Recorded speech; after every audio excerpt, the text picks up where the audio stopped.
Hello everyone, మళ్ళీ వచ్చాను. ఏంటంటున్నారా? ఏం లేదండి, చెప్పాను కదా, బిర్యానీ లాస్ట్ ఫైనల్ స్టేజ్కి వస్తుంది.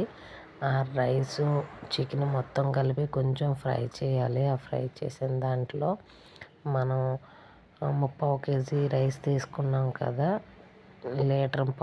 లీటర్న్నర వాటర్ వేసుకోవాలండి. వాటర్ వేసుకుని కొంచెం ఆ వాటర్ కొంచెం మరిగిన టైంలో కొంచెం మరుగుద్ది కదా, మరిగిన తర్వాత మనం చాలా స్లో ఫ్లేమ్లో పెట్టుకోవాలంటే అవ్వదు కదా, అడుగు పడుతుంది.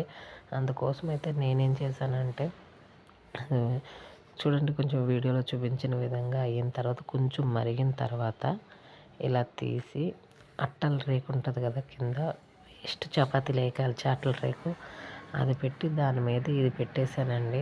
ఇది పెట్టేస్తే ఎందుకంటే మనకి అడుగు పట్టదు, కరెక్ట్గా ఉడకడం కూడా కరెక్ట్ మెథడ్లో ఉడుకుద్దండి. ఇలా చిన్న మంట పెట్టుకుండి, అస్తమానం మూత తీసి కూడా కలపకూడదు, ఆవిరిపోతుంది. అందుకోసమని నేను మూత కూడా తీయలేదు.